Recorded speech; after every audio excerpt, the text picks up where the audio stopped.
రాబందుల రాజ్యంలో రాకాసుల పాలనలో ఎలా ఎలా ఎలా బతకగలవమ్మా? ఎందుకు ఈ పాట వాడుతున్నా అనుకుంటున్నారా? గురుకుల విద్యార్థులకు పురుగులన్నం పెట్టే ప్రభుత్వంలా ఈ పాట కాకపోతే ఏ పాట వాడాలే? మార్పు అన్నాడు, ఇందిరమ్మ రాజ్యం అన్నాడు, ప్రజా పాలన అన్నాడు, మసిపూసి మారేడు కాయ చేసి అలవి కాని హామీలిచ్చి గద్దెనెక్కి కూసున్నాడు. గురుకుల విద్యార్థులు 2 కిలోమీటర్ల మేర ధర్నాలు చేసినా, రాస్తా రోకోలు చేసినా, అయ్యా మాకు పురుగులన్నం పెడుతున్నారు, బాత్రూంలు మాతోటి గడిగిస్తున్నారు, మాకు ఎలాంటి సదుపాయాలు లేవు ఈ గురుకుల హాస్టల్లల్లా అని గోడు వెళ్ళబోసినా కూడా వాళ్ళ గోడు మీకు వినిపిస్తలేదాయే? ఏ మంత్రి రాకపాయే, ముఖ్యమంత్రి రాకపాయే, తగు చర్యలు తీసుకోకపాయే.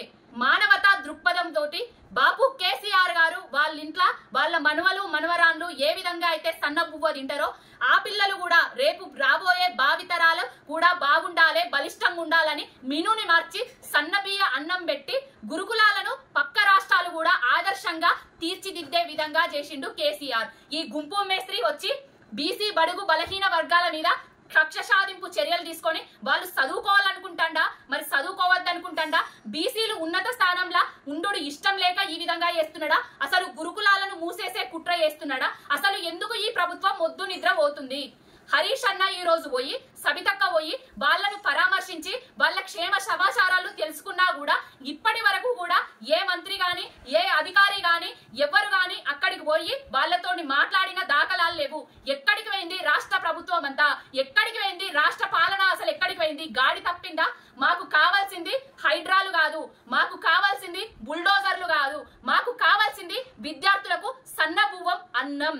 ఇంత వెట్టురా అయ్యా. గాలి మోటార్ల మీద 20 సార్ల ఢిల్లీకి పోయి వాళ్ళ చుట్టూ ప్రదక్షిణలు చేసుడు బంద్ చేసి పాలన మీద ప్రజల మీద దృష్టి సారించు. నీ హైడ్రా తోటి హైడ్రామాలు క్రియేట్ చేసి నీదేదో మార్కును చూపించుకుందామని చేస్తున్నావు. హైడ్రా చెయ్యి, దాంతో పాటుగా ప్రజలను, నిరుద్యోగులను, విద్యార్థులను, రైతన్నలను అందరినీ పట్టించుకో. ఒక్కటే డైవర్షన్ పాలిటిక్స్ మీద నీ నాటకాలు సాగితే ప్రజలు నీకు తొందరలోనే బుద్ధి చెప్పే కాలం వస్తుంది. ఇప్పటికే ఈ 9 నెలల పాలనలో ఎవరురా సంతోషంగా ఉన్నది? ఎవరు ఏడవకుండా ఉన్నది? రైతులకు నీళ్ళియక, కరెంట్ ఇయ్యక, రైతు బంధు ఇయ్యక, రైతు బీమా ఇయ్యక, రైతు భరోసా ఇయ్యక, అసలు సకాలంలో ఎరువులు ఇయ్యక వాళ్ళని నేర్పిస్తున్నావు. నిరుద్యోగులను ఉద్యోగాలు ఇయ్యక రోడ్ల మీద పెట్టి ధర్నాలు చేసి రాస్తారోకాలు చేసే విధంగా వాళ్ళని చేసినావు. మహిళలకు ఇస్తా అన్న హామీలను గాలికి వదిలేసినావు. చివరకు చిన్న పిల్లలను కూడా రోడ్ల మీదకి తీసుకొచ్చి గొడగొడ ఏడ్చే పరిస్థితి తీసుకొచ్చినావు. నేను ఒక తల్లిగా నాకిద్దరు పిల్లలున్నారు, వాళ్ళ ఏడుపు చూడంగానే చెలించిపోయినా. నీకెందుకు చెల్లడం వస్తలేదు? నీ పిల్లలు లేరా? వాళ్ళ గోస వాళ్ళ ఉసురు నీకు తలగదా? ఇప్పటికైనా మారు గుంపు మేస్త్రి. ఈ హైడ్రామాలు తర్వాత ఆడుకుందాము, కూలుద్దాం, కాలుద్దాం, ఇంకేదో చేద్దాం. వినాశనాన్ని సృష్టించకు తెలంగాణలో, విధ్వంసకరమైన వాతావరణాన్ని తీసుకురాకు తెలంగాణలో.